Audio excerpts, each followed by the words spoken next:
నిన్న బండి సంజయ్ నిన్న మొన్న ఏది పడితే అది మాట్లాడుతున్నాడు. రాహుల్ గాంధీ యొక్క ఏమంటారు అతన్ని అవమానపరిచే విధంగా మాట్లాడే ప్రయత్నం చేస్తున్నాడు. సో అంటే the core intention of the topic, ఆ టాపిక్ని దేని నుంచి దేనికో డైవర్ట్ చేస్తున్నాడు. సో కాబట్టి అందులో వాస్తవాలు రాహుల్ గాంధీ కులమేంది, అట్లనే మోడీ గారి కులమేంది అనేది క్లారిఫై చేస్తూ ద యాక్చువల్ మెయిన్ ఇష్యూ ఏందని మాట్లాడే ప్రయత్నం చేద్దాం. సో ఆ క్రమంలో ఇది రాహుల్ గాంధీ గారు బ్రాహ్మణ్, ఇక బీజేపీ వాళ్ళు ప్రతిదాన్ని హిందూ ముస్లింగా తీసుకొచ్చి ముస్లింలను కొడితే హిందువులకు మేలు చేసినట్టుగా ప్రచారం చేయడం. ఆ విధంగా ఇది హిందువులు మాకు ఓటేయాలి. ఎందుకు ఓటేయాలి అంటే కరోనాలో ఇది మందులు ఇయ్యక చంపినందుకు హిందువులు ఓటేయాలనా? దేనికి హిందువులు ఓటేయాలి? జిఎస్టీ పెంచినందుకు హిందువులకు ఓటేయాలనా? చెప్పండి. హిందువుల ట్యాక్సులన్నీ దొబ్బుకుంటున్నందుకు ఓటేయాలనా? దేనికి ఓటేయాలి హిందువులు? అంటే అంటే ఎట్లా అంటే ఇప్పుడు దోపిడీ నుంచి దృష్టి మరలుస్తున్నారు గుజరాతీ వ్యాపారస్తులు కానీ, గుజరాత్ సంబంధించిన ఈ వాళ్ళు కానీ, లేకపోతే బీజేపీ ఆర్ఎస్ చెందిన బ్రాహ్మణులు కానీ, వీళ్ళ దోపిడీ నుంచి ప్రజల దృష్టి మరల్చాలి. అట్లనే ఎలాంటి అభివృద్ధి చేయకపోయినా, ఎలాంటి సంక్షేమం చేయకపోయినా, ప్రజలను ఇబ్బంది పెట్టినా, అధిక ధరలు పెరిగినా వీటి మీద చర్చలు ఉండకూడదు. హిందువు కాబట్టి నాకు ఓటేయాలి. హిందువులే కదా ట్యాక్సులు కడుతుంది, హిందువులే కదా నష్టపోతుంది, హిందువులే కదా చనిపోతుంది. ఇప్పుడు తొక్కిసలాటలో చనిపోతుంది హిందువులే, రైలు ప్రమాదాలలో చనిపోతుంది హిందువులే, తిండి లేక ఇబ్బంది పడుతుంది హిందువులే. ఒక దేశంలో మెజారిటీ 80 నుంచి 90% మంది హిందువులు ఉన్నప్పుడు మంచి జరిగినా చెడు జరిగినా దానివల్ల జరిగే ఫలితాలను అనుభవించేది ఎక్కువ శాతం ఉన్న వాళ్ళే కదా.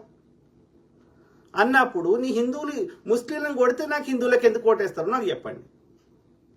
అదొక రాక్షసానందం తోటి మనుషులని, వాళ్ళు కూడా ఈ ముస్లిమ్స్ కూడా భారతీయులే, ముస్లింలు కూడా ట్యాక్సులు కడుతున్నారు. సో ముస్లింలకు కూడా భారత ప్రధాని, ముస్లింలకు కూడా ప్రధాని, ముస్లింల యొక్క మంచి చెడు పట్టించుకోవాల్సిన బాధ్యత కూడా భారత ప్రధానికి ఉంటుంది. అట్లాంటప్పుడు మళ్ళా ఇది పబ్లిక్ లో నటించేది వేరు, మళ్ళా ఆయా కొన్ని రాష్ట్రాల్లో పోయినప్పుడు ముస్లింలకు ఇది చేస్తాం అది చేస్తాం అని చెప్పడం వేరు. మళ్ళీ జమ్మూ కాశ్మీర్లో ఎన్నికలు జరిగితే ముస్లింలకి నేను ఇది ఇస్తా అది ఇస్తా అని చెప్తాడు.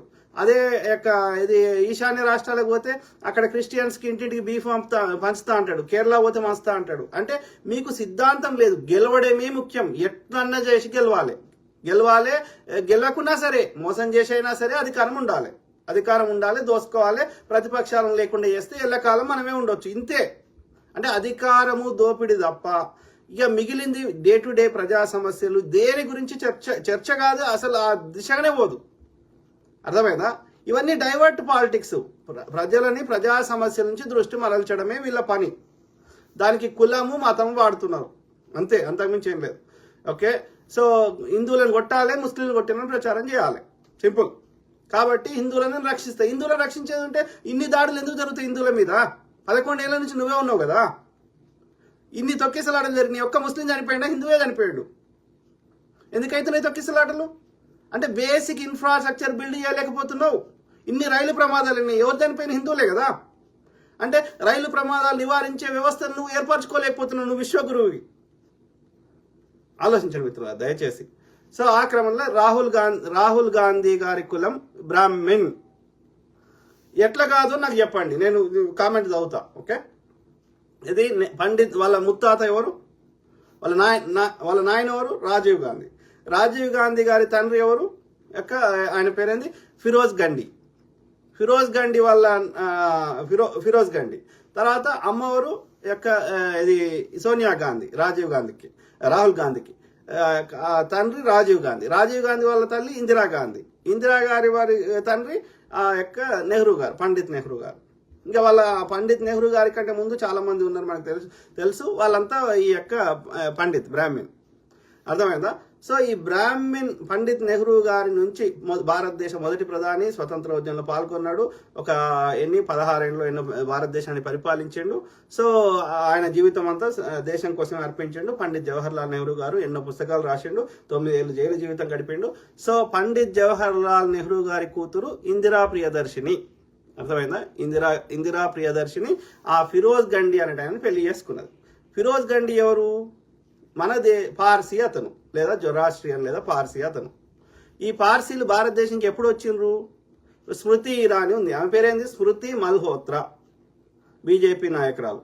ఓకే, సో ఆ స్మృతి మల్హోత్రా ఎవరిని పెళ్లి చేసుకుంది?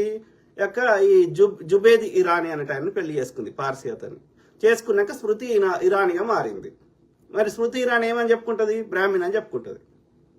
మన రాష్ట్రానికి వస్తే ఇవాళ ఈటల రాజేందర్ ఉన్నాడు, ముదిరాజ్ కులం, కానీ ఆయన భార్య నీరజారెడ్డి.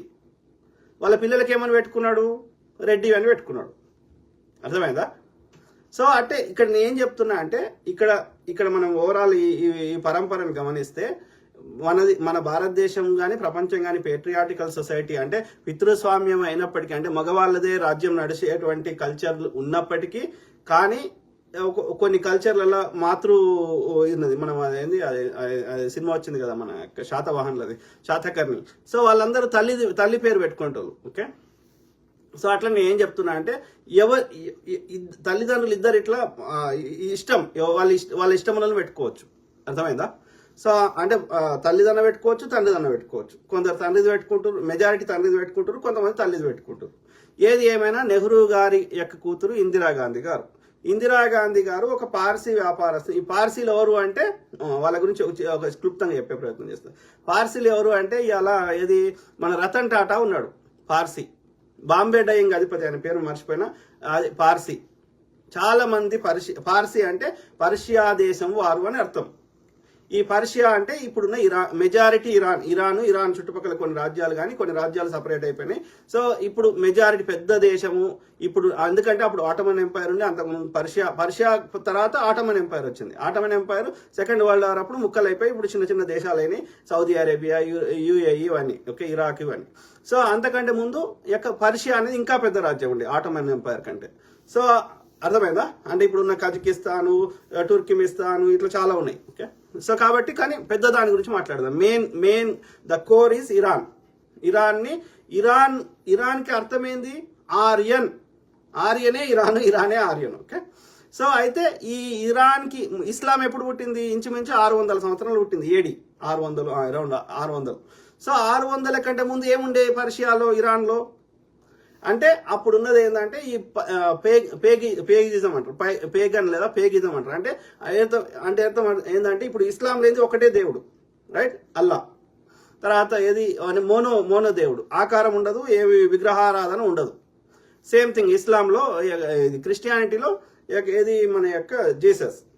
అట్లనే జొరాస్ట్రియన్లో, జుడాయిజంలో వాళ్ళది ఇంకా వాళ్ళ ప్రవక్త ఇంకా రాలేదని చెప్తారు వాళ్ళు. ఓకే, మసయ అంటే మెసెంజర్, వాళ్ళ ప్రవక్త. సో ఆ విధంగా వాళ్ళకి ఆకారం ఉండదు, ఒకటే దేవుడు. కానీ ఈ పేగిజం ఏంది అంటే ఆ యొక్క విగ్రహారాధనలు ఉంటాయి, అట్లనే అనేక దేవుళ్ళు ఉంటారు. ఇది అంటే ఒక ట్రైబ్స్గా బతికిర్రు. ట్రైబ్స్ అంటే ఏమంటారు? ఒక తెగలుగా బతికిర్రు. ఒక తెగకి వాళ్ళు ఒక దేవుని క్రియేట్ చేసుకున్నారు, ఆ దేవునికి ఒక రూపం, విగ్రహం పెట్టుకున్నారు. అంటే ఇక్కడ భారతదేశంలోకి ఈ పేగిజమే, ఈ సంస్కృతము మన భాష కాదు. ఈ పర్షియా నుంచి తెచ్చిన ఈ బ్రాహ్మణుడు మన దేశపోడు కాదు. ఓకే, సో ఈ పర్షియా నుంచి తెచ్చిందే ఇవన్నీ. ఈ యొక్క ఏమంటారు సంస్కృతం కానీ, ఈ బ్రాహ్మణిజం కానీ, ఆ యొక్క ఈ కులాలు కానీ, కులాల మధ్యలో ఇవన్నీ డివిజన్స్ కానీ, కులాలు కానీ, ఈ మనుధర్మం కానీ, ఈ వేదాలు కానీ, ఇవన్నీ అక్కడి నుంచే వచ్చినాయి.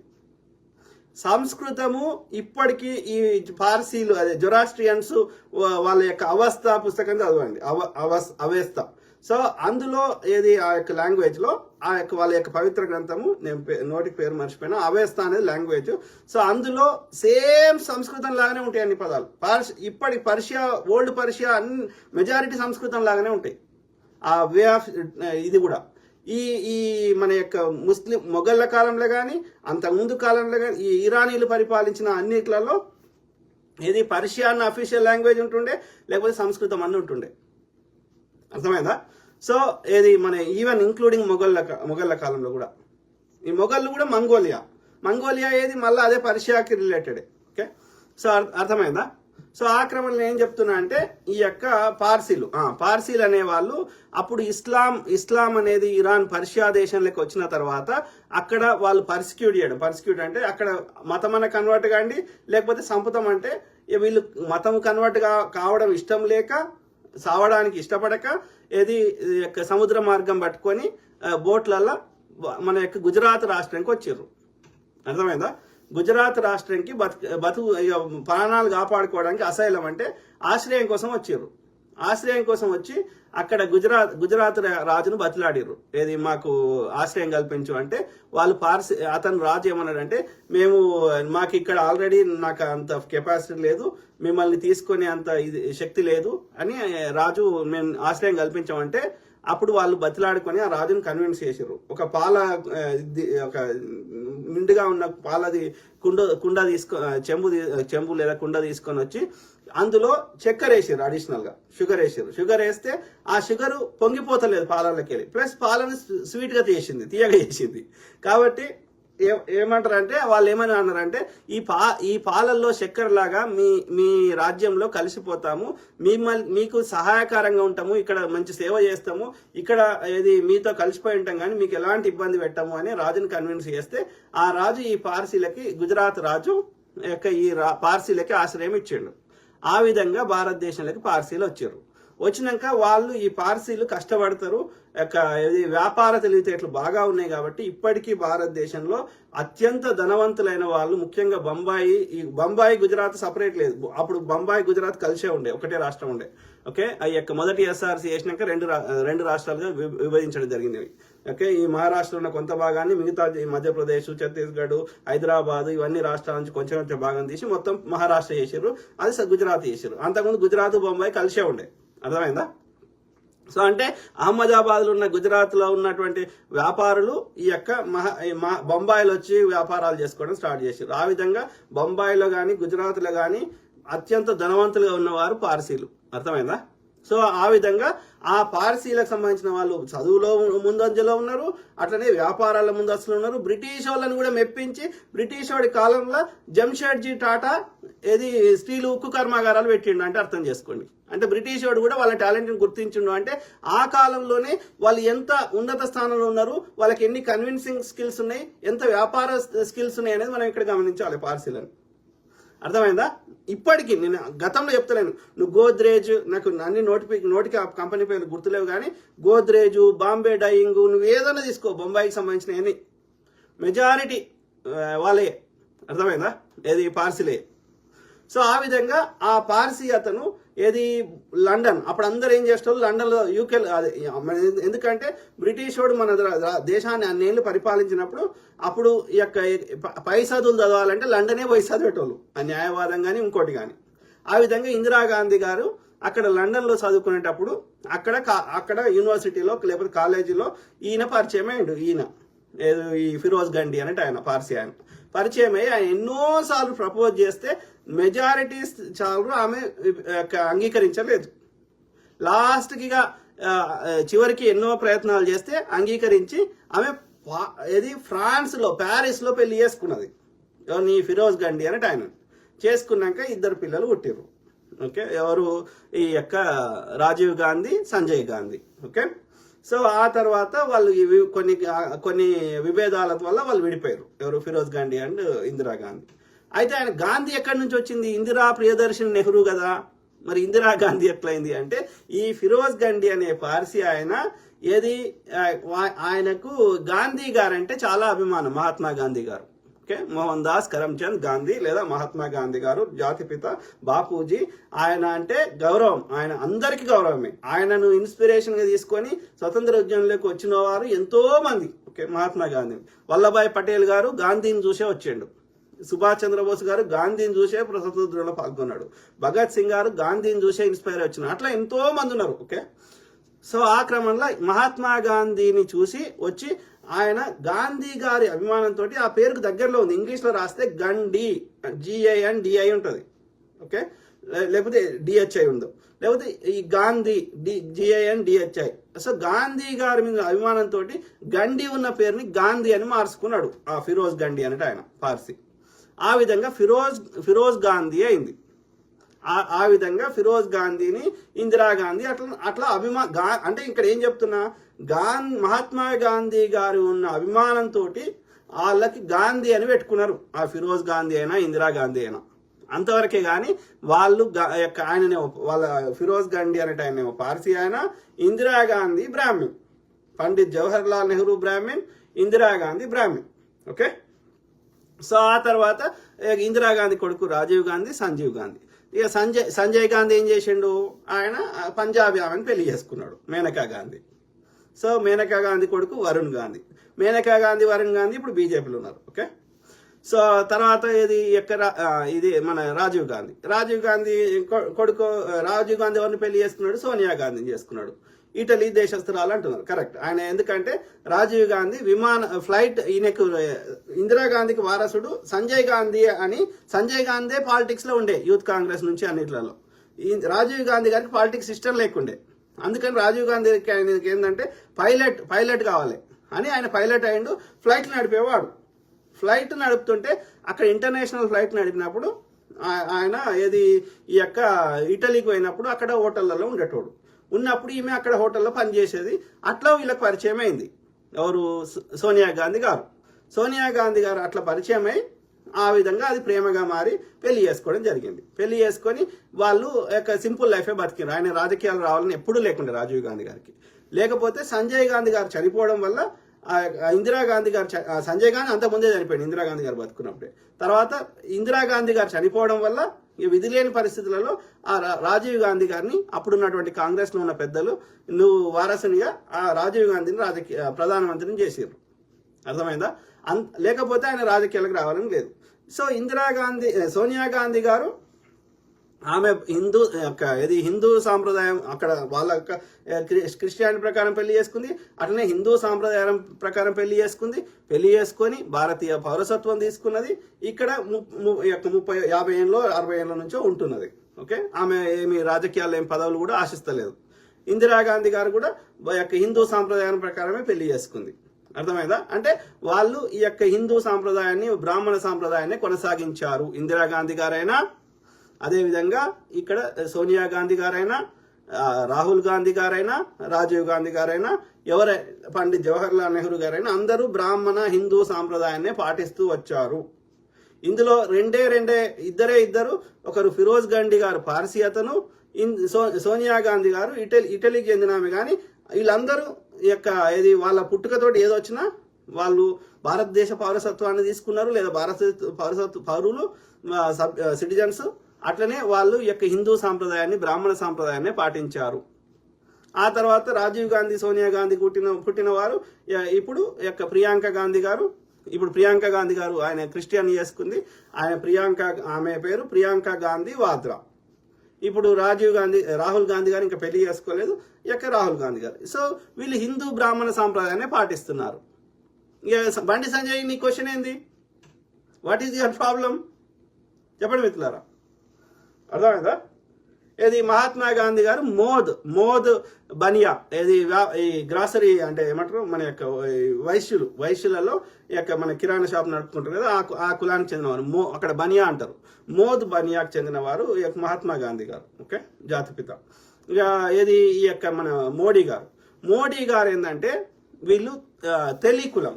అంటే ఎట్లా అంటే వెనకట ఈ టెంపుల్స్ అంటే గుళ్ళు ఉన్నాయి కదా, ఈ గుళ్ళకి కావాల్సినటువంటి పువ్వులు, నూనె ఇట్లాంటి సప్లై చేసేయడానికి కొన్ని కులాలు ఉండేవి. సో అందులో పూలు సప్లై చేసే వాళ్ళనేమో మాలీకర్ అంటారు. అంటే మాలాకర్ అంటే మాలాలు అంటే పువ్వులు.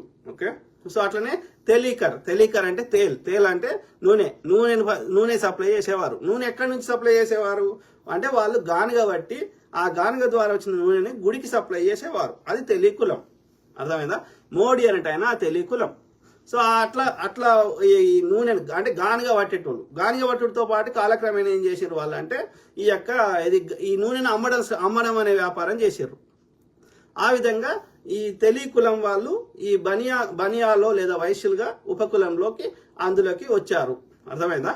సో తర్వాత వాళ్ళు ఈ రాజకీయాల కారణం చేత వాళ్ళు బీసీ బ్యాక్వర్డ్ అని రాసుకున్నారు. కానీ వాళ్ళు వైశ్య లేదా బనియా కులం మోడీ అనేది. అర్థమైందా? సో ఇక్కడ వాళ్ళ మనకు ఇప్పుడు బండి సంజయ్ మన కాపు. నా దృష్టిలో కాపు బీసీఏ కాదు, తీన్మార్ మల్లనైనా, బండి సంజయ్ అయినా, గుండు అరవింద్ అయినా, వీళ్ళందరూ యొక్క ధర్మపురి అరవింద్ అయినా వీళ్ళందరూ యొక్క కాపులు ఇక్కడ ముద్రగడ పద్మనాభం ఉన్నాడు ఆంధ్రప్రదేశ్లో, లేకపోతే చిరంజీవి ఉన్నాడు, లేకపోతే పవన్ కళ్యాణ్ ఉన్నాడు. కాపులు అగ్రకులము. సో అక్కడ అగ్రకులము, ఇక్కడ మన తెలంగాణలో కూడా మెజారిటీ కాపులు బలిసినోళ్ళే ఉన్నప్పుడు కాపులు ఎట్లా నీకు బ్యాక్వర్డ్ క్లాస్ అవుతారు? చెప్పండి మిత్రులారా దయచేసి. సో అయితే ఇక్కడ మన కొట్లాట ఏంది? ఇప్పుడు the topic, they are diverting the topic మొత్తం డైవర్ట్ చేసేస్తున్నారు. మన కొట్లాట దేని గురించి? ఒక వ్యక్తి ఒక ఎస్సీ అతను, ఒక ఎస్టీ అతను, ఒక బీసీ అతను, లేకపోతే ఇంకో అగ్రకులమైన ఓసీ అతను, ఒక వ్యక్తి ఒక ముఖ్యమంత్రి అయితేనో ఒరిగే లాభము లేదు, నష్టం లేదు. ఎందుకంటే మహా అయితే ఏమైతే వాళ్ళొక కుటుంబం బాగుపడుతుంది కావచ్చు. మన కొట్లాట దాని గురించి కాదు కదా. మన కొట్లాట దేని గురించి? అందరికీ, అన్ని కులాల వారికి, ఇంక్లూడింగ్ అగ్రకులాల వారితో సహా అందరికీ సమన్యాయం జరగాలి అనేదే మన బాధ. ఆ క్రమంలో ఈ చట్టబద్ధత కల్పించడం వల్ల ఎస్సీలకు, ఎస్టీలకు వాళ్ళకి రావాల్సిన రిజర్వేషన్లు రావడం వల్ల చట్టసభల్లో ఇవాళ ఎంపీలు కానీ, ఎమ్మెల్యేలు కానీ ఎస్సీలు, ఎస్టీలు ఉన్నారు. కానీ ఇంకా చట్టసభల్లో లేని వారు ఎవరు అంటే బీసీలు, ఇంకోటి మహిళలు. కాబట్టి వీళ్ళకి చట్టసభల్లో చట్టబద్ధత కల్పించండిరా అని మేము కోరుకుతున్నాం. సింపుల్ కదా. సో ఆ చట్టబద్ధత కల్పించాలంటే రాష్ట్రానికి ఆ యొక్క ఏమంటారు, రాష్ట్రము ఒక లోకల్ బాడీస్, పంచాయతీల వరకే చేయగలుగుతుంది. అసెంబ్లీ కానీ, పార్లమెంట్ కానీ రాష్ట్ర స్థాయిలో లేదు, కేంద్ర స్థాయిలో బిల్లు పెట్టి చేయాలి.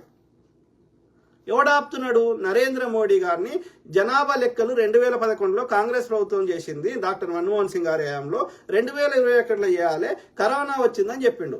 కరోనా పోయి కూడా చాలా రోజులు అయిపోయింది, ఇవాళ 2025కి వచ్చింది, 4 ఏళ్ళు అయిపోయింది. ఇంకా ఎందుకు చేస్తలేవు మోడీ గారు? చెప్తాడా? జనాభా లెక్కలు చేయంగా కాంగ్రెస్ ఆపుతలేదు. ఓకే, ఇక బీజేపీ తెలంగాణలో వచ్చిన 1 year లోపలనే మనము బీసీకి జనగణన, కులగణన చేసినాం. అట్లా దేశమంతా బీజేపీ పాలిత రాష్ట్రాల్లో కానీ, కేంద్ర లెవెల్లో కానీ కులగణన చేయంగా కాంగ్రెస్ ఆపుతుందా? ఆపుతలేదు. అర్థమైందా? కాంగ్రెస్ లో అన్ని కులాలకు సమ ప్రాధాన్యం ఇస్తున్నాం. ఓకే, ఇలా పిసిసి ప్రెసిడెంట్ ఉన్నాడు, ఓసీ ముఖ్యమంత్రి ఉన్నాడు, ఎస్సీ ఉప ముఖ్యమంత్రి ఉన్నాడు. కాంగ్రెస్ కి దేశ స్థాయిలో ఏఐసిసిలో ఎస్సీ మల్లికార్జున ఖర్గే గారు ప్రెసిడెంట్ గా ఉన్నారు. అట్లా చెప్పుకుంటూ పోతే చాలా మంది ఉన్నారు. ఇలా పొన్నం ప్రభాకర్ గారు బీసీ యొక్క మంత్రి ఉన్నారు, సీతక్క గారు ఎస్టీ మంత్రిగా ఉన్నారు. అట్లా చెప్పుకుంటూ పోతే చాలా. ఇప్పుడు మన యొక్క కొండా సురేఖమ్మ బీసీ ఏమంటారు మంత్రిగా ఉన్నారు. అట్లా ఎంతో మంది ఉన్నారు. అట్లా బీజేపీలో కొద్ది రాష్ట్రాలనే ఒక మంత్రులుగా ఉన్నారు, కొద్ది మంది మంత్రులుగా ఉన్నారు తప్ప ఇప్పుడు ఇదే బీజేపీ రాజస్థాన్లో గెలిస్తే బీసీని ముఖ్యమంత్రి చేస్తా అన్నది, అస్సాంలో గెలిస్తే బీసీని ముఖ్యమంత్రి చేస్తా అన్నది. అస్సాంలో గెలిచిర్రు, బ్రాహ్మణ్ని ముఖ్యమంత్రిగా చేసిర్రు. రాజస్థాన్లో గెలిచిర్రు, బ్రాహ్మణ్ని ముఖ్యమంత్రిగా చేసిర్రు. మళ్ళీ వాళ్ళు ఎక్కడ ఇప్పుడు ఆర్ఎస్ఎస్లో కానీ, బీజేపీలో కానీ డెసిషన్ మేకింగ్, నిర్ణయం తీసుకునే అన్ని శాఖలలో బ్రాహ్మణులే ఉన్నారు. కేంద్ర స్థాయిలో ఉన్న అన్ని శాఖలలో వాళ్ళ యొక్క పనిచేసేటువంటి మేజర్ నిర్ణయం చేసేటువంటి అన్ని పెద్ద పోస్టులలో అన్నిట్లలో బ్రాహ్మణులే ఉన్నారు. హైకోర్టు జడ్జిలలో అందరూ బ్రాహ్మణులే ఉన్నారు. నువ్వు అట్లా ఎట్లన్నా తీసుకో, బీజేపీ పాలిత రాష్ట్రాలు తీసుకో, కేంద్ర ప్రభుత్వంలో తీసుకో, కేంద్ర ప్రభుత్వ సంస్థలలో తీసుకో, అంతటా 93% 1% ఉన్న బ్రాహ్మణులే 99% అన్ని మేజర్ పదవులలో ఉన్నారు. చెప్పరాశి పనుల, తుడిచే పనులలో బీసీఎస్సీ ఉంటే ఉండవచ్చు, కానీ మెజారిటీ యొక్క డెసిషన్ మేకింగ్ కానీ పైసలు ఉండేటి, నిర్ణయం తీసుకునేటి అన్ని పొజిషన్లో 1% ఉన్న బ్రాహ్మణులే ఉన్నారు. ఓబీసీ ఇప్పుడు మొన్న ఎకనామికల్లీ బ్యాక్వర్డ్ అని 3% 1% ఉన్న వాళ్ళకి 10% రిజర్వేషన్ ఇస్తే ఎవడు మాట్లాడే? మన రాష్ట్రంలో ఉన్న ఒక్క బీసీ నాయకుడు కూడా కాంగ్రెస్ని తిడతారు కానీ ఒక్క బీజేపీ పాలిత రాష్ట్రంలో కులగన్న చేయమని కొట్లాడరు. మెయిన్ మనకు కావాల్సింది సమన్యాయం ఏడ కావాలి? పార్లమెంట్లో కావాలి, అసెంబ్లీలలో కావాలి. అన్ని రాష్ట్రాల అసెంబ్లీలలో, కేంద్రంలో ఉన్న పార్లమెంట్లో బీసీలకి సమప్రాధాన్యం రావాలి. అది వస్తే నీకు పరిపాలనలో భాగస్వామ్యం వస్తుంది. మరి కావాలంటే ఏం చేయాలి? మోడీ గారు బీసీ బిల్లు పెట్టాలి. ఒక్క బీసీ నాయకుడు కొట్లాడే, ఇదే ఆర్ కృష్ణయ్య నేను బీసీ నాయకుడు అని చెప్పుకొని పోయి ఇక బీజేపీలో కలిసే చెప్పండి. కేంద్ర ప్రభుత్వాన్ని తెలంగాణ కావాలంటే ఎడగొట్లాడినాం, ఎవరిని అడిగినాం? ఎవరిని బిల్లు పెట్టమన్నాం? కేంద్ర ప్రభుత్వాన్ని, అప్పుడున్న కాంగ్రెస్లో ఉన్న కేంద్ర ప్రభుత్వాన్నే కదా, కేంద్రంలో కాంగ్రెస్ పెడితేనే కదా బిల్లు పాస్ అయ్యి మనకి తెలంగాణ వచ్చింది. మండల్ కమిషన్ కావాలంటే ఎడగొట్లాడినాం, ఢిల్లీలోనే కదా కొట్లాడుతున్నాయి కదా. అప్పుడు చట్టసభల్లో ఏది ఉద్యోగాలలో కాలేజ్ వీటన్నిటిలో 27% బీసీలకు వచ్చింది. మరి అలా బీసీలకు సమప్రాధాన్యం కావాలంటే ఎడగొట్లాడాలి, కేంద్ర ప్రభుత్వాన్ని ప్రశ్నించాలి, బీసీ బిల్లు పెట్టమని కొట్లాడాలి. మరి ఒక్క బీసీ నాయకుడు కొట్లాడే ఇక్కడ కాంగ్రెస్ని తిడతాడు తప్ప, ఇంక్లూడింగ్ మందకృష్ణ మాదిక్ గారు మోడీతో కేంద్ర ప్రభుత్వ ఉద్యోగాల్లో వాటా కావాలని కొట్లాడే, రాజ్యాంగంలో మార్పు కావాలని కొట్లాడే ఎస్సీ వర్గీకరణకి. అంటే నా దృష్టిలో వీళ్ళందరూ సోకాల్డ్ వీళ్ళందరూ లీడర్లు కాదు, బీసీ లీడర్లు, వీళ్ళు లీడర్లు కాదు, సెల్ఫ్ ప్రొక్లెయిమ్డ్. అంటే ఏమంటారంటే వాళ్ళు అనౌన్స్ చేసుకున్నారు లీడర్లమని. ప్రజల మద్దతుతోటో ప్రజలు వీళ్ళని లీడర్గా ఎన్నుకోలే, అర్థమైందా? అందుకే వీళ్ళకి ప్రజల మద్దతు లేదు. కాబట్టి ఈ బీసీ లీడర్ చెప్తే ఒక్క పురుగు కూడా ఓటేది, తీన్మార్ మల్లన్న చెప్తే ఒక్క పురుగు కూడా ఓటేది. అట్లనే ఇంకా సోకాళ్ళు నేను బీసీ లీడర్ అని చెప్పుకుంటాడు ఒక్కడు చెప్తే ఒక పురుగు కూడా ఓటేది. వీళ్ళు బహిరంగ సభలు పెట్టినా అది ఏది పైసలు ఇచ్చి తీసుకొస్తారేమో కానీ వీళ్ళ వల్ల ఒక ఓటు పడదు. ఎందుకు పడతలేదు? ఎందుకంటే వీళ్ళు ప్రజలు ఎన్నుకున్న లీడర్లు కాదు. వీళ్ళు అనౌన్స్ చేసుకున్నారు, ఎవరు పడితే వానికి నేను చిల్లర కోసం ఎవడన్నా చిల్లర ఇస్తాడన్న ఆశతోటి వీళ్ళు బీసీ లీడర్ అని అనౌన్స్ చేసుకున్నారు. నేను ఒకటే చెప్తున్నా, రేవంత్ రెడ్డి గారు దయచేసి చెప్తున్నా, మీరు ఏది ఆవేశానికి లోనయ్యి నేను ఇంత పర్సంటేజ్ ఇస్తా అంత పర్సంటేజ్ ఇస్తా అంటే ఏమవుతుంది? నువ్వు బీసీలకు టికెట్లు ఇస్తే ఏం చేస్తారు? వాళ్ళు బీసీలకు టికెట్లు ఇయ్యరు. బీజేపీ బీఆర్ఎస్ వాడు నువ్వు బీసీ క్యాండిడేట్ని పెడితే వాడు బీసీని పెట్టాడు, ఓసీని పెడతాడు. పెట్టినప్పుడు ఏమవుతుంది? ఆ ఓసీకి అర్ధబలం అంగబలం ఉంటుంది, పైసల పరంగా కట్టుకుంటాడు. ఓకే, ఉన్నప్పుడు నువ్వు పెట్టిన బీసీ ఓడు కొట్లాడలేడు, వానంత పైసలు పంచలేనప్పుడు నువ్వు పెట్టిన బీసీ ఓడిపోతాడు. ఓడిపోతే నీ పార్టీతో చచ్చిపోతుంది, నువ్వు అధికారం కోల్పోతావు. మళ్ళీ సోషల్ మీడియాలో అన్ని మీడియాలో రెగ్యులర్ మీడియాలో ప్రచారం చేస్తారు. అంటే ఇట్స్ ఎ టాక్టిక్, అర్థమవుతుందా? మనం జిహెచ్ఎంసీ ఎన్నికలలో బీసీలకు ఇచ్చిన టికెట్లు ఎందుకు గెలవలే బీసీ ఒక్కడు కూడా? ఎందుకంటే వాళ్ళకి పైసలు ఖర్చు పెట్టుకునే దమ్ము లేదు, అర్థమైందా? ఎందుకంటే దాన్నే బీసీ అంటే ఏంది? బ్యాక్వర్డ్ అంటే వెనుకబడిన వారు. ఎట్లా వెనుకబడి అంటే ఏంది? వెనుకబడి అంటే వాళ్ళకి అర్ధబలం లేదు, అంటే సంపద లేదు, వాళ్ళ ఖర్చు పెట్టుకునే దమ్ము లేదు. ఓకే, అట్లనే అర్ధబలం లేదు, అంగబలం లేనప్పుడు వాడు కొట్లాడకపోతే రాజకీయాల్లో వాడు గెలవాడు, అర్థమైందా? కాబట్టి నువ్వు తొందరపాటు పడి బీసీలకు టికెట్లు ఇస్తా అది అని అట్లా చెప్పకు రేవంత్ రెడ్డి గారు. నేను రేవంత్ రెడ్డి గారిని గమనించింది ఏంటంటే ఈజ్ ఏ మంచి ఉద్దేశం ఉంది, ప్రజలకు మంచి చేద్దామన్న ఉద్దేశం ఉంది. కానీ ఎదుటోడి యొక్క కుట్రల్ని పసిగట్టడంలో కొంచెం ఫెయిల్ అవుతున్నాడేమో అనిపిస్తుంది. వాడు ఏ ఇంటెన్షన్ తోటి మనకి ఇది చేస్తున్నాడు, వాని కన్నింగ్ నేచర్ ఏంది అనేది ఆ పసిగట్టడంలో ఫెయిల్ అవ్వడం వల్లనే లేని బీజేపీకి 8 సీట్లు ఎట్లా వచ్చినాయి?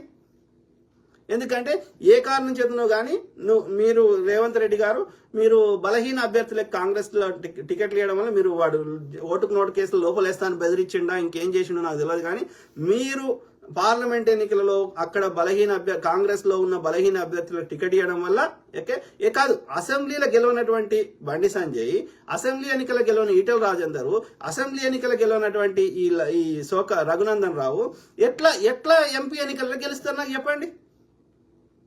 కేవలం ఎందుకంటే ఈ మన రేవంత్ రెడ్డి గారు మరి ఓటుకు నోటు కేసు అంటే భయపడ్డారా? ఆ చంద్రబాబు నాయుడు ఏమైనా కుట్రలు పనిండా, లేకపోతే ఏమైనా పైసలు తీసుకున్నారా నాకు తెలియదు. కానీ మీరు బలహీన అభ్యర్థులను టికెట్లను నిలబెట్టడం వల్ల అక్కడ 8 సీట్లు, ఇక్కడ ఏమీ లేని రాష్ట్రంలో, మన తెలంగాణకి ఏమీ చేయని రాష్ట్రంలో తెలంగాణని అసహించుకునేటువంటి ఈ యొక్క బీజేపీ 8 సీట్లు ఎట్లా గెలిచే? 8 గెలిచే, కర్ణాటకలో యొక్క అంచనా కంటే ఎక్కువ గెలిచే, ఆడొక 15 ఎంతనో గెలిచే 10. సో ఇక్కడనే 20 అయినాయి, ఆంధ్రప్రదేశ్లో అదొక 15-20 అయినాయి. సో ఇవి కలిస్తేనే అక్కడ గవర్నమెంట్ ఫామ్ అయింది. లేకపోతే ఒక 10 సీట్లు అటు ఇటు అయితే గవర్నమెంట్ వాడిని ఫామ్ కాకపోతుండే, కాంగ్రెసే ఫామ్ చేస్తుండే, ఇండియా కూటమి ఫామ్ చేస్తుండే. అంటే ఈ కర్ణాటక, తమిళనాడు, కేరళ, ఆంధ్రప్రదేశ్ ఈ 3 రాష్ట్రాలు మనకి అంచనాకి దెబ్బ పడ్డది.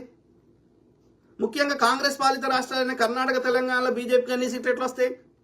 మిమ్మల్ని లోపలేస్తా అని బెదిరిస్తే అక్కడ డీకే శివకుమార్ని, ఇక్కడ రేవంత్ రెడ్డి గారిని వేస్తా అంటే ఇక్కడ బలహీన అభ్యర్థులను కాంగ్రెస్ లో ఉన్న బలహీన అభ్యర్థులకు టికెట్ ఇవ్వడం వల్ల బీజేపీ గెలిచింది. లేకపోతే బీజేపీ ఎక్కడిది ఇక్కడ?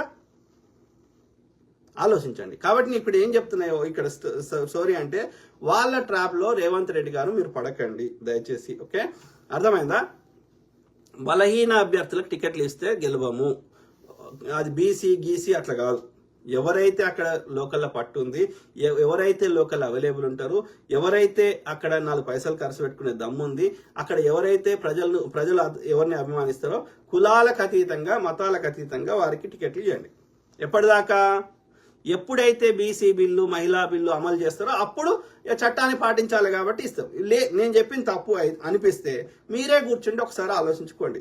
ఇలా ఎస్సీ రిజర్వేషన్ ఎత్తేసి ఎస్సీలకు టికెట్లు ఇవ్వండి, ఒక్క ఎస్సీ గెలవాడు. ఎస్టీ రిజర్వేషన్ ఎత్తేసి ఎస్టీలకు టికెట్లు ఇవ్వండి, ఒక్క ఎస్టీ గెలవాడు. ఎస్సీలు ఎందుకు గెలుస్తారు? ఆ రిజర్వేషన్ పెట్టడం వల్ల, ఆ చట్టబద్ధత కల్పించడం వల్ల, డాక్టర్ బాబాసాహెబ్ గారి పుణ్యం వల్ల, అప్పుడున్న కాంగ్రెస్ పుణ్యం వల్ల, కాంగ్రెస్ లో ఉన్న పెద్దల పుణ్యం వల్ల, ఈ యొక్క ఎస్సీలకి ఎస్టీలకి మనం యొక్క బిల్లు చట్టబద్ధత చేయడం వల్ల ఇవాళ ఏమైతుంది? ఏ పార్టీ వాడైనా ఆ నియోజకవర్గంలో ఎస్సీ వాడే పోటీ చేస్తాడు. అంటే ఎస్సీకి ఎస్టీకే పోటీ ఉంటుంది కాబట్టి ఎస్సీలు గెలుస్తారు, ఎస్టీలు గెలుస్తారు. బీసీలకు నువ్వు టికెట్ ఇచ్చి ఆ అపోజిషన్ పార్టీ వాడు అగ్రకులమోని బలవంతుని పెడితే ఒక్క బీసీ గెలవడు. అది మనకి ఎన్నోసార్లు ప్రూవ్ అయింది, జిహెచ్ఎంసీ ఎన్నికలలో ప్రూవ్ అయింది. కాబట్టి నేను ఏమంటున్నా, మనం కొట్లాడాల్సింది బీసీ బిల్లు పెట్టమని కొట్లాడాలి, అంతవరకే. కానీ నేను బీసీలకు టికెట్లు ఇస్తా అని ఎప్పుడు ఇస్తాను? బీసీ బిల్లు పాస్ అయినాక ఇస్తాను, అర్థమైందా? అంతవరకు దాకా ఇచ్చేది లేదు. ఆలోచించుకోండి రేవంత్ రెడ్డి గారు, తొందరపాటు పడకండి. అట్లనే బీజేపీ పాలిత రాష్ట్రాల్లో అదేవిధంగా కేంద్ర ప్రభుత్వం అధీనంలో జనగణన కులగణన 2 చేయాలి, తెలంగాణలో చేసినట్టు. మనమేమో చేసే ప్రయత్నం చేస్తే మనమే బురద ఆడతారు. కానీ అదే బీజేపీ పాలిత రాష్ట్రాల్లో చేయమని కానీ కేంద్ర ప్రభుత్వం చేయమని కానీ ఒక్క బీసీ నాయకుడు కొట్లాడతలేడు. ఎందుకు కొట్లాడతలేరు? వీళ్ళు లీడర్లే కాదు. వీళ్ళు ఏంటంటే ఏమంటారు, కాగితపు లీడర్లు. అంటే వాళ్ళు సెల్ఫ్ అనౌన్స్డ్ లీడర్లు అని చెప్పుకునే వాళ్ళు, కానీ వాళ్ళు లీడర్లు కాదు. లీడర్ అంటే వాళ్ళకి ఒక అనుచరులు ఉంటారు, వాళ్ళకి ప్రజలు వాళ్ళ మాటకి ఓటేస్తారు, వాళ్ళు చెప్తూ వింటారు. కానీ వీడు ఒక్క పైసా ఖర్చు పెట్టాడు, ఒక మంచి పట్టించుకోడు, ఒక చెడు పట్టించుకోడు, ఒక అందుబాటులో ఉండడు, కులం పేరు చెప్పుకొని వీడు ఎదగాలనే ప్రయత్నం చేస్తారు కొంతమంది స్వార్థపరులు. కాబట్టి వీడు చిల్లర కమ్ముడు అయినా బీజేపీ పార్టీకి సంబంధించిన వాళ్ళు వీళ్ళు, బీసీ నాయకులు కాదు వీళ్ళు. బీజేపీ నాయకులు, బీజేపీ యొక్క తొత్తులు అని చెప్పి, బీజేపీ తొత్తులు అంటారా ఇంకేమంటారు, బీజేపీకి సంబంధించిన వాళ్ళు, కానీ బీసీ లీడర్లు అని చెప్పుకుంటున్నారు. అర్థమైందా? లేదు అయితే నరేంద్ర మోడీ తోటి కొట్లాడతారు ఈ బీసీ లీడర్లు అని చెప్పుకుంటారు. ఆర్ కృష్ణయ్య బీసీలకు ఓడు బీసీ బిల్లు కోసం పట్టుబడతాడు. మందకృష్ణ మాదిగా బీజేపీని పొగిడాడు. వీళ్ళంతా చిల్లర బ్యాచ్, చిల్లర తీసుకునేటోళ్ళు, వీళ్ళు నాయకులే కాదు. ఓకే, అది. సో ఆ విధంగా ఏమంటున్నా, ఈ బండి సంజయ్ అనేటోడు ఈ భూమి మీద వాడంత వేస్ట్ ఫెల్లో ఇంకోటి లేడు, అర్థమైందా? బండి సంజయ్కి వాడికి ఏం అర్హతుంది అంటే చెప్పులు మోసుడు తెలుసు. బండి సంజయ్కి చెప్పులు మోసుడు తెలుసు, కిషన్ రెడ్డికి షాయిలు అందించుడు తెలుసు. వానికి నోట్లకెళ్ళి ఒక మాట రాదు, వీనికెళ్ళి ఒక నోట్లకెళ్ళి మాట రాదు. ఫస్ట్ టైం గెలిచినటువంటి వాడు బీజేపీ సంబంధం లేని వ్యక్తులు ఇలా టీడీపీకి సంబంధించిన వాళ్ళు కేంద్రంలో ఇద్దరు క్యాబినెట్ మినిస్టర్లు అయినరు. రామ్మూర్తి నాయుడు ఏమో ఏవియేషన్ విమానాలకి, పౌర విమానాలకి, అట్లనే ఈయనేమో ఈ పెన్మత్స చంద్రశేఖర్ రావు అంటే ఆయన కేంద్ర మంత్రులు అయ్యారు, క్యాబినెట్ మినిస్టర్ అయ్యారు. మరి ఎన్నో ఏళ్ల నుంచి మన చిన్నప్పటి నుంచి బీజేపీ భారత్ మాతాకి జై అది ఇది అని ఓరేటువంటి కిషన్ రెడ్డి కానీ అట్లనే బండి సంజయ్ కానీ ఎందుకు క్యాబినెట్ మినిస్టర్ కాలేకపోయారు? ఒక నిర్ణయం చేసే పొజిషన్ మినిస్టర్ ఎందుకు కాలేకపోయారు? అది విలువ లేనటువంటిది, నిర్ణయం చేసుకునే పొజిషన్ లేనటువంటి ఆ సహాయ మంత్రులు ఎందుకు 4 గీక్కోవడానికి కూడా మనకి రావు, అర్థమైందా? అందుకే వీళ్ళు ఏం తెలియకపోతున్నారు తెలంగాణకి. కిషన్ రెడ్డి ఏం తెచ్చిండు, బండి సంజయ్ ఏం తెచ్చిండు, గుండు అరవింద్ ఏం తెచ్చిండు, ఈటల రాజేందర్ ఏం తెచ్చిండు? వీళ్ళని ఎవడు పట్టించుకుంటుండు ఢిల్లీలో? చెప్పులు మోస్తే, అమిత్ షా చెప్పులు మోస్తే వానికి ఏదో ఆ సహాయ మంత్రి పదవి పడేసిండు. ఆ పదవితోటి 4 గీక్కోవడానికి కూడా పనికి రాదు. సింపుల్, అర్థమైందా? మొన్న పార్లమెంట్లో ఆ యొక్క స్పీకరు బండి సంజయ్ని నువ్వు సహాయ మంత్రి ఉన్నావు కదా, మాట్లాడు, సమాధానం చెప్పు ఈ సమస్య కంటే, ఆ కాగితం వేరే ఆయనకి ఇచ్చి ఆయన చెప్పమను, నాతోడు కాదు నేను చెప్పలేను అంటున్నాడు. కనీసం తెలుగులోనే చెప్పురా. చెప్పలేడు. ఎందుకంటే వీళ్ళు వచ్చిన బ్యాక్గ్రౌండ్ వేరు. వీడి గుట్కా బ్యాచ్ వాడేమో వీడేమో చెప్పులు మోసేటోడు, వాడేమో షాయిలు అమ్మేటోడు. ఏ విషయం మీద అవగాహన లేదు. అర్థమైందా? నాకు బండి సంజయ్ చూస్తే అయితే నాకు అప్పుడు ఆ యొక్క అంకుశము, ఆ యొక్క రాజశేఖర్ హీరో రాజశేఖర్ సినిమాల్లో ఆ యొక్క బట్టలిపి కొట్టుకుంటూ తీసుకుపోతాడు రామిరెడ్డి, ఆ కామెడీ విలన్ లెక్కుంటాడు వాడు. ఏ విషయం మీద అవగాహన లేదు, చెప్పులు మోసడు తప్ప. ఆలోచించాను మిత్రులారా. ఓకే, సో ఇది పరిస్థితి. సో మాట్లాడదాం. ప్రజల దృష్టి మరల్చడం తప్ప, ఓకే, ఒక్క ఏమంటారు, డే టు డే సమస్యల మీద మాట్లాడదాం, ప్రజలకు మంచి చేద్దాం, ఏది ఉండదా? ఎంత అధ్వానం, కరెక్ట్ కాదు.